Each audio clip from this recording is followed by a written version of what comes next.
If you're looking for homeschool sanity, welcome. I'm Dr. Melanie Wilson, Christian psychologist turned homeschool mom and curriculum author. But I was once so disorganized, I thought I had to quit homeschooling and stop having kids. Now, by the grace of God, I have 6 homeschool graduates. Whether we're discussing parenting, productivity, or practical tips, I pray that this episode is just what you need for happy, healthy homeschooling. Hey homeschoolers, this is one of the topics I have been asked to talk about over the years, but I have frankly avoided. Not only can it cause problems with website and social media platforms that flag the posts, but there are strong opinions about the issue. I don't like wading into controversial waters if I can help it. But then I met Kristen Miele at the Great Homeschool Conventions, who was speaking about this very issue. I was so impressed with her background and her message that is grounded in research and the gospel that I invited her to be a guest on the podcast. We will discuss how we can protect our kids from the harmful effects of pornography with sex education. This is an earbuds episode, though the content is not graphic.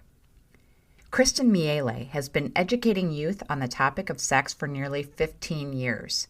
She has experience teaching ages 3 and up on content related to sex and sexuality. She is the founder and owner of Sex Ed Reclaimed and has a bachelor's and master's of science in community health from the University of Illinois. She is also a certified health education specialist. Kristen has one daughter, Emma Joy, and has been married to Anthony since 2012. They live in Columbus, Ohio. Here's my chat with Kristen. Kristen, thanks so much for joining me here on the Homeschool Sanity Show. I would love to have you start by telling us more about you and your family. Thank you, Melanie, for having me. It was a pleasure meeting you, and I'm so excited that we're connected now. I live in Columbus, Ohio. I've been married for 12 years to my husband, Anthony, who is an internal medicine and pediatric physician here in the city.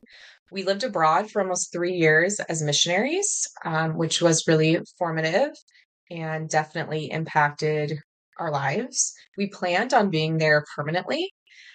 We never really saw a leave to that, and we had hoped to at least stay for decades and decades. Like that was going to be our life. And then in 2021, my husband had a very clear vision from the Lord, and we actually never went back, even though we had come back to the States just for a brief training.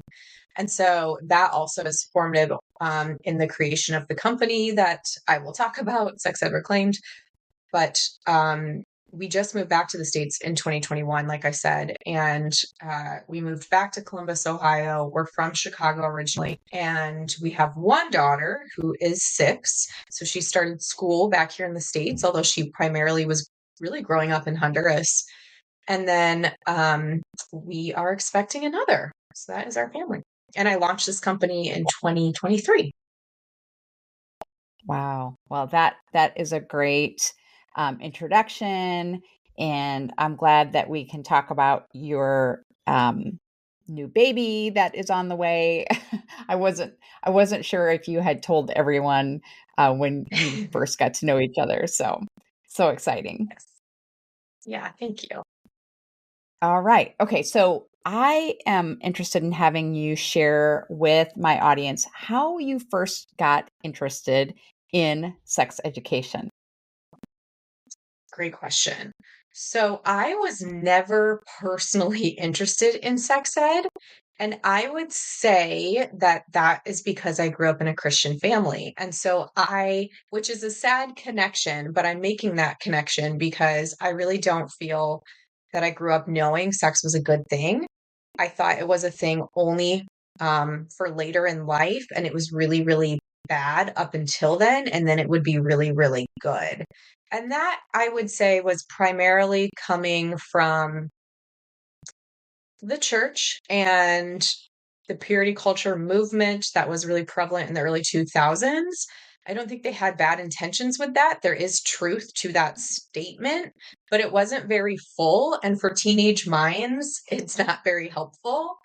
It also doesn't get at the gospel. It doesn't get at forgiveness, grace, and the Lord desiring a relationship with us. It more gets at the legalistic actions of living in faith without the faith component, in my opinion. And so I didn't have an interest in doing this, but I studied public health in college, which I loved. And I ended up doing my master's in public health because I saw that it would be helpful to me to have a higher degree. But when I was assigned teaching assistantship, which was going to pay for my graduate school education, if I really needed it, I was assigned to teach human sexuality. And so coming from this mindset, I really thought, oh no, this is like a temptation from Satan. I'm not supposed to teach this class. I don't know how to talk about this. I'm already terrified of public speaking. I cannot talk about this. But I had no choice. I mean, seriously, I had either to figure out some other way to pay for school or to do this job. And I could not figure out what else to do. And they would not transfer me to some other class. This was the class that I was to teach. And I had just been praying when I got the call. And so I saw some sort of connection between God and this call, literal call and figurative call, but I wasn't sure. And my very first semester teaching human sexuality to college students as a young person myself, my feedback from students was actually that I was a bit awkward, that I seemed like maybe I had a religious background, which this was a secular university, and that it seemed like I was trying, but I was maybe uncomfortable with the material, all of which were totally accurate. And so I had this come to Jesus moment, if you will, this light bulb moment of like, Lord, what am I doing? Like, why I'm supposed to do things with excellence. I don't like this. I don't know how to do this. I don't know how to talk this, which is bad. And God, I feel really that God told me, hey, actually, sex is good. It's mine. I don't know where you got the idea that it's bad.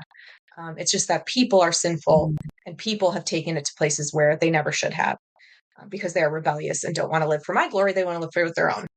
Like it was this very like kind, quick, almost like thorough in its own right answer that just completely changed how I viewed the whole idea of it. And I went into my second semester, and by the second year of my teaching, I actually got an award for Teaching Assistant of the Year because I had so been transformed to even speak about sex publicly. I was like a different person. I was confident, I was sure, I was able to weave in truth into the secular university's class. I saw students in a different way, really as made in God's image, but seeking honesty.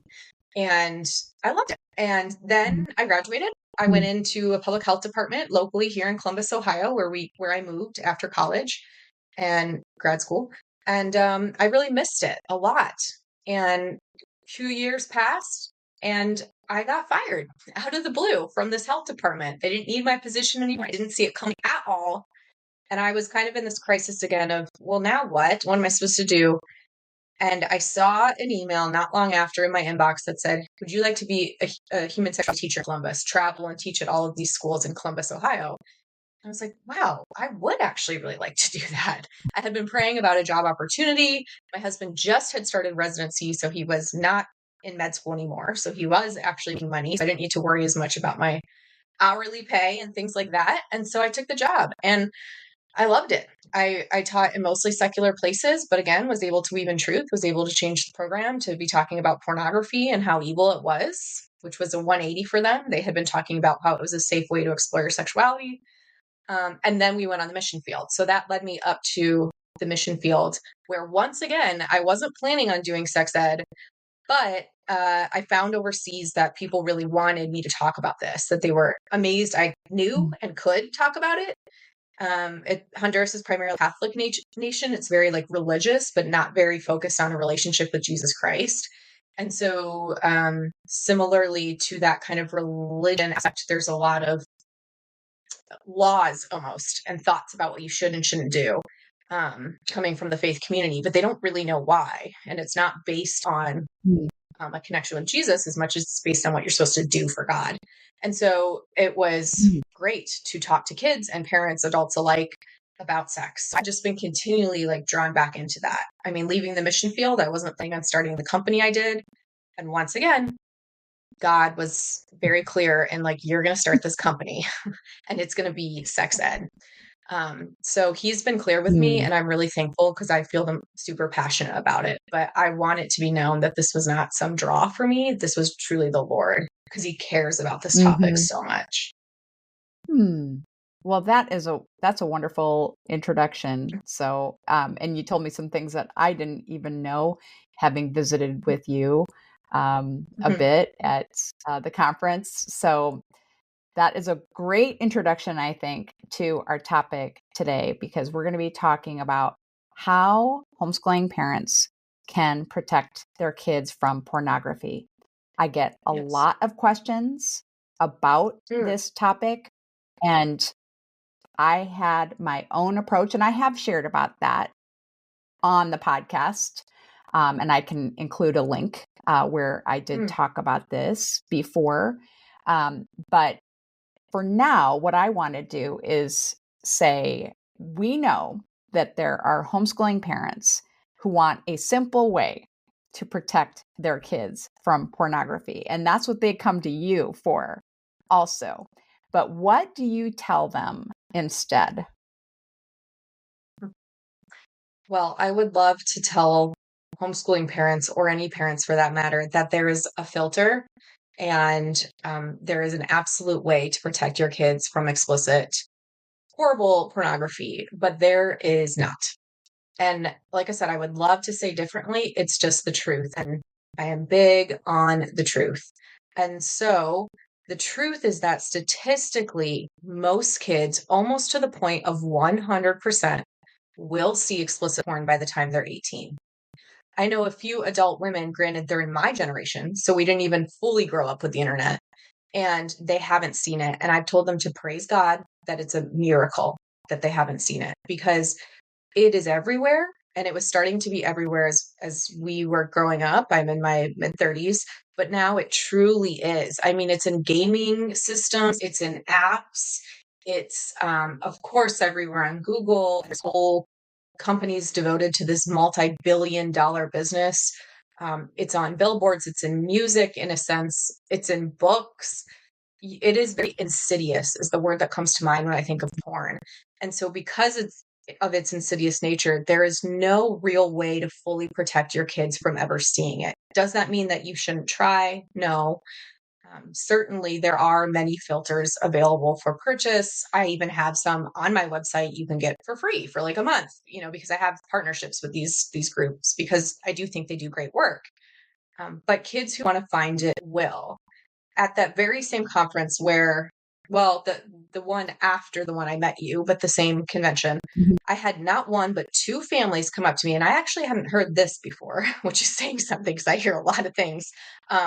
Two Mhm. families come up to me and say that there's both teenage boys, but so their teenage boys had found porn through their adventure Bibles.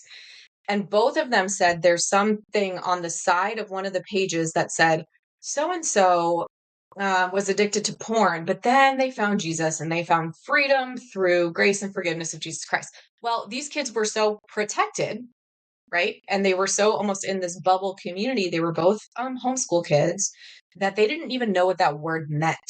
They had never come across that word. Both were in their mid teens, like 14, 15. And so they went and Googled it. And one was still addicted to porn, as this family was talking to me. The other one was finding some freedom through a younger accountability group and a kind of accountability app that I think he was using.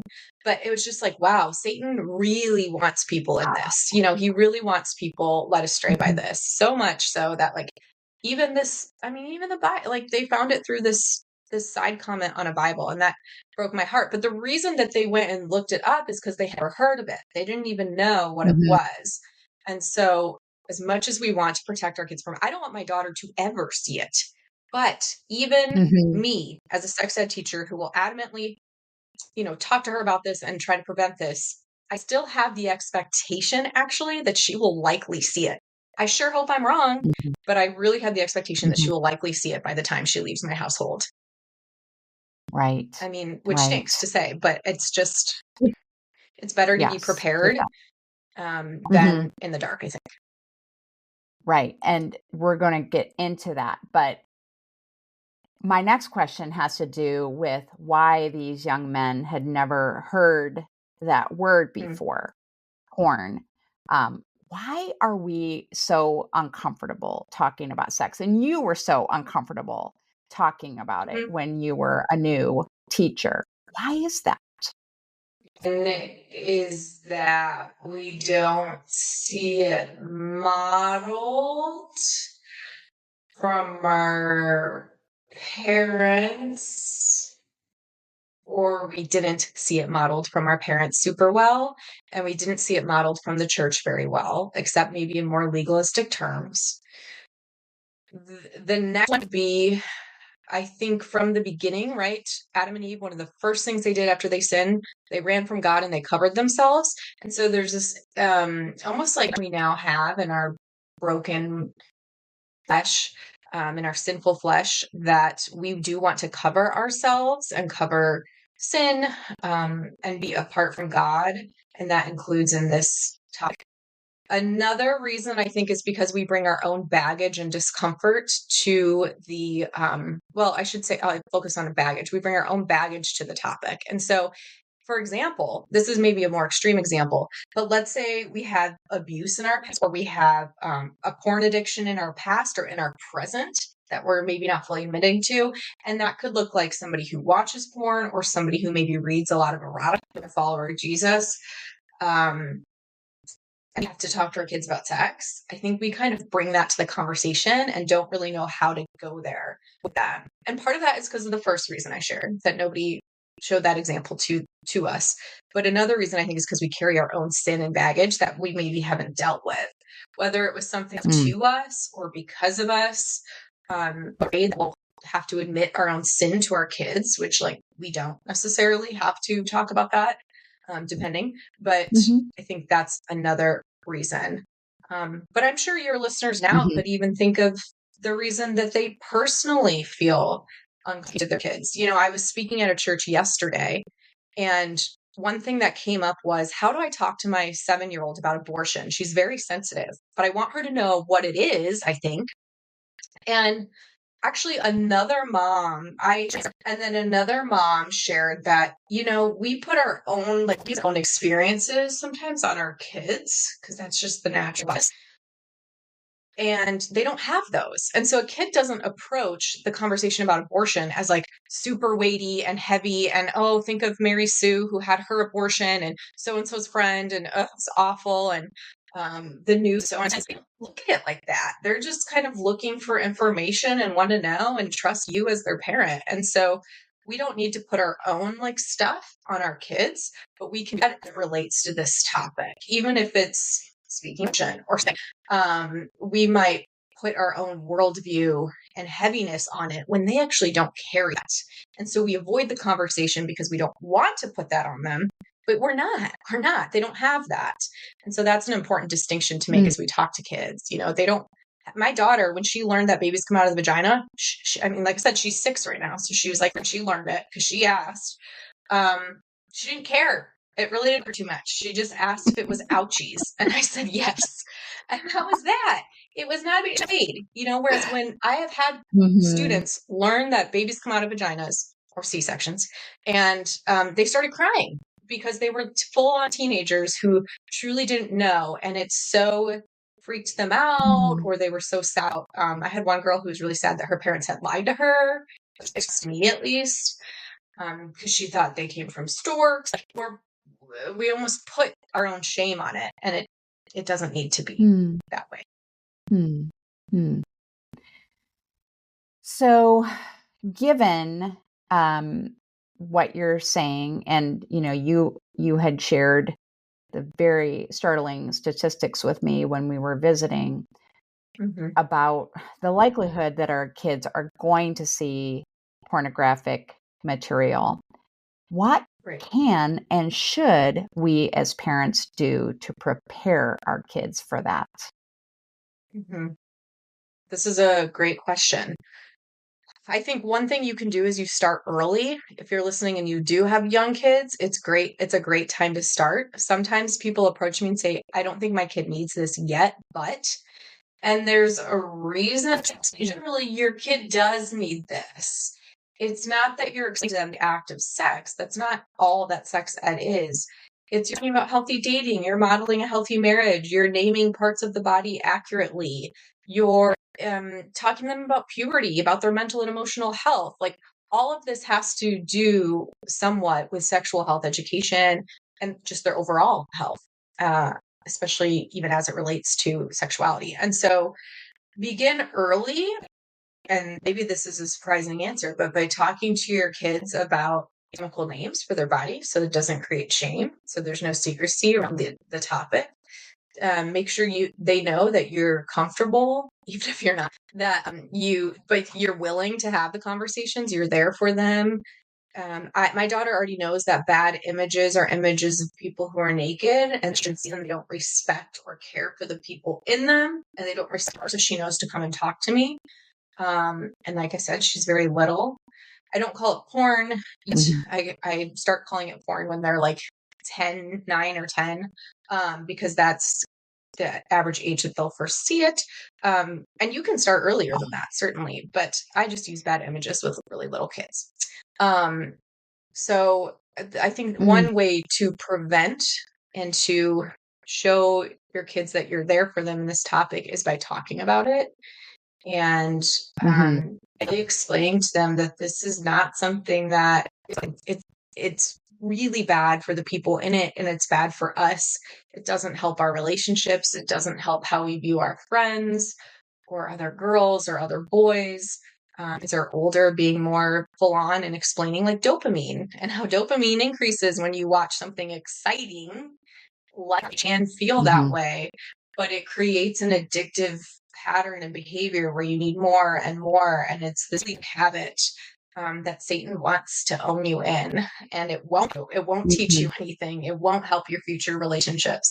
And so having more of a full discussion around it as kids get a little bit older doesn't make them curious about it. It helps them to understand what it is and why it's so damaging. And that is not bad to do. That is a good thing to do. So many parents are afraid they'll like destroy their kids' innocence by having conversations. And that's just not the world.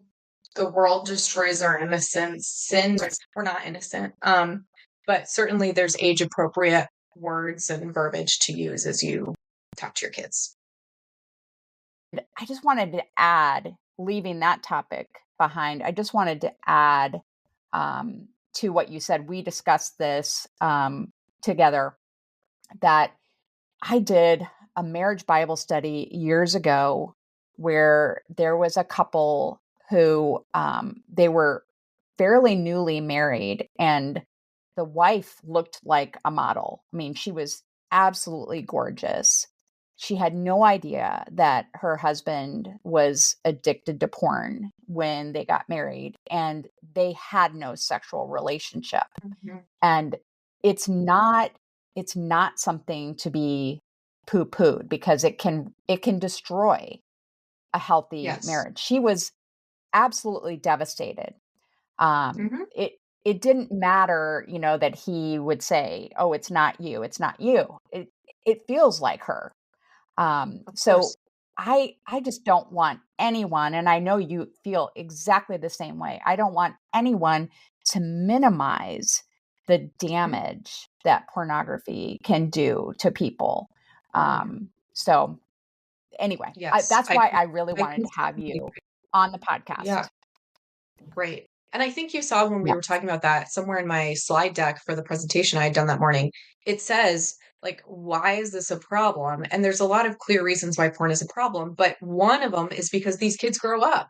And you want your kids to have healthy marriages if they get married, and actually even a healthy sex life, although we might not say that, because those things are important to God and they matter. And and so if they marry someone who has a secret addiction to porn, even a stated addiction, or they themselves do, that could destroy their family, and it does. I mean, we see pastors all the time who fall from grace, so to speak, because they have this secret thing going, and it usually has to do with sex or money. And so we need to talk to our kids, because they grow into leaders and husbands and wives and mothers and fathers and Christian adults who hopefully have the language to talk.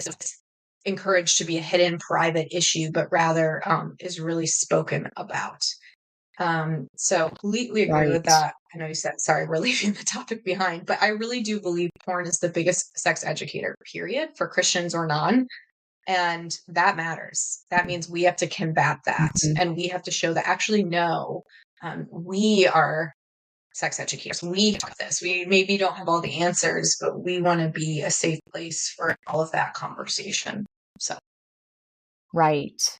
Absolutely. And, I definitely could have done more. And I just want to reassure every parent who feels like, "Oh, I've already messed up," that mm, God knows that. He knows our weaknesses, and it is incredible to me how God can work even with mm, our fallible parenting skills and all of our baggage, and He can mm, still bring good from it. But one of the things that I wish I would have done more is talk more positively about sex in a mm, marriage. Just, that it's not um it's not just something, in my opinion, that was created for us to bear children from, which, although that is a huge reason that God gave us sexuality, but it says mm, right in scripture that he created it to bond us to our spouses, to keep our yes. marriages strong. And Hmm. that is just something that I want my kids to know, that a healthy sexual relationship is a God honoring thing. Right. Absolutely. Yes. Praise God. All right. So you have created some resources to help parents educate their kids in that God honoring way that I just mentioned. Can you tell us about those? Yes. So I recognize a lot of parents are wanting or do want to talk to their kids or want to start, whether their kid is 17 or 7 months and they're thinking about it, but they just don't know how to talk about it and when to say. And for years, I've been doing that. And so, like I said at the beginning, I didn't think of this company. It really was a kind of in crisis moment, leaving the mission field unexpectedly. I'll honestly, vulnerably tell you that part of the reason we left the mission field is there was a lot of sexual brokenness on it.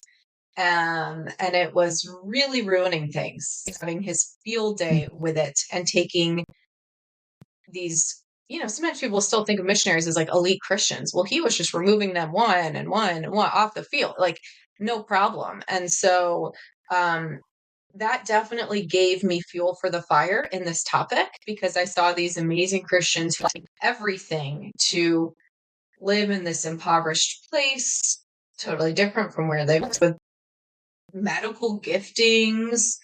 They're moving with them, and it was just it was hurting the community. But saying that, when I came back, I was kind of in crisis about that, in crisis about the kind of constant, and was also mad that I had lost this career I thought I was going to have as a missionary. I was praying, Mm. crying, and it was like almost as if it was like a banner dropped down, and it was just like, "Hey, you're going to start Sex Unreclaimed. That's what you're going to." It was like, "Oh, but I don't really do that." You're gonna make videos of everything you teach and put it online. Oh, wow, that's like really Mm. smart. Like I would have never thought of that. And after that prayer time, I kind of thought, well, I'll probably make 3 videos. I'll put them online. That is not the case. I have now made that 2022. I had found a videographer, a editor, and a webdesigner who all graciously helped me with this company set up and project. And we filmed almost 100 lessons I've taught over the years because there was a lot. There's a lot in sexuality and sex and gender in today's day and age. And kids want to know things, but it's hard to know how to talk to them. So almost 100 videos for kids 3 to 18. I have a 7-year-old curriculum, 11 to 13, and 14 to 18. Each are age appropriate, each come with an age appropriate workbook. They each come with parent videos for those parents. It's push and play content, so they can easily just even watch it at home. It helps their kids to Uh-huh. critically engage with the material because they pause rather frequently and discuss or journal or just write their answers Mhm. out to like some of these more difficult questions they're at and their spiritual formation is at, and what they're thinking about God. I think that's really important, Mhm. particularly as they get older and maturation is occurring. But even as young, what do they really think? What do they think about gay people? What does that mean? Does that mean Mhm. anything to them? Mhm. What do they know? Mhm. What have they already heard? What haven't they? And so the curriculum, like I said, is mostly push and pull content, but there is like a written aspect as well. It all comes together. It's like a one-time purchase and you keep it so it can grow with your family. And you can get further age groupings as you go along. It's Wow. all on the website, sexedwithclick.com. And it's currently in 7 countries, which is really cool because I've only started it like a year and a half ago.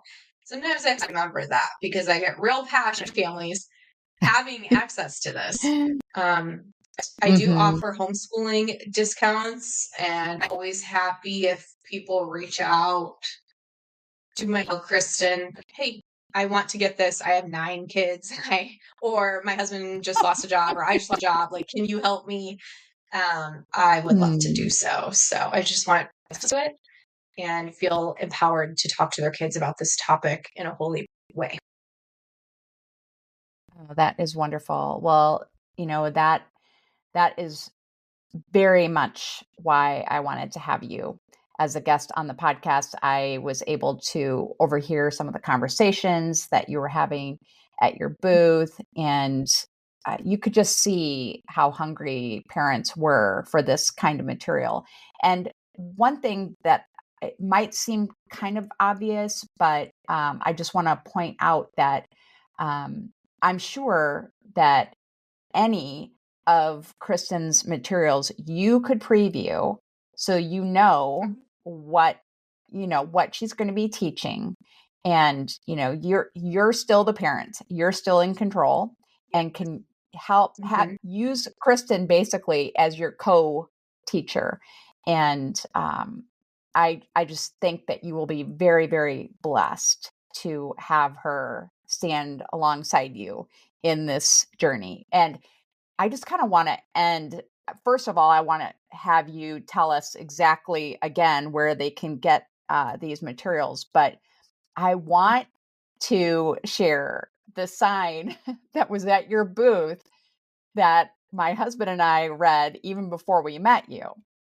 And the sign said something like, you can teach your kids about sex or the culture will. It was something like that. What you Yeah. can tell me what it actually said. I think it was that. If you don't talk to your kids about sex, the Yeah. culture will. Yeah. Yes. Basically, same thing. So true. So good. So good. So where is the best place? Can you state that for us again? Sure. Yeah. So it's Sex Ed Reclaimed because I believe in reclaiming sex ed for the Christian community. I think that one's too. And it's .com, sexedreclaimed.com. If you look on, you will see free samples that you just of what age group you prefer, and I'll send you a free sample. There's also an ebook on pornography that includes more of the actual statistics about today and then what to do about it. What are like some practical next steps if you find your kid watching porn? And then there is all the curriculum packages are available on that website. In addition, I primarily use Instagram for social media. And so if you want to see how I'm about sex or how I'm dealing with stuff in the culture around us and why I think that matters for how we talk to our kids about sex or why, you can find a Sex Ed Reclaimed Instagram handle. That's right. And we're connected there. And I'm going to be putting those Mhm. links in the show notes for this episode. Kristen, thanks so much for taking time out of your day to share with us. I know people are going to appreciate this episode so very much. Thank you. I really appreciate you and the work you do. I'm so glad that the content connected. So thank you for having me. To find Kristen's educational programs and links to connect with her online, visit the show notes at homeschoolsanity.com/sexed. Have a happy homeschool week. Thanks so much for listening to the podcast. I hope something you heard was encouraging. If you have a personal question to follow up, don't hesitate to message me. I'm at Homeschool Sanity on social media. Be sure to check my free resource page at homeschoolsanity.com/resource and find sanity-saving curriculum at funtolearnbooks.com. This has been a production of the Ultimate Homeschool Radio Network.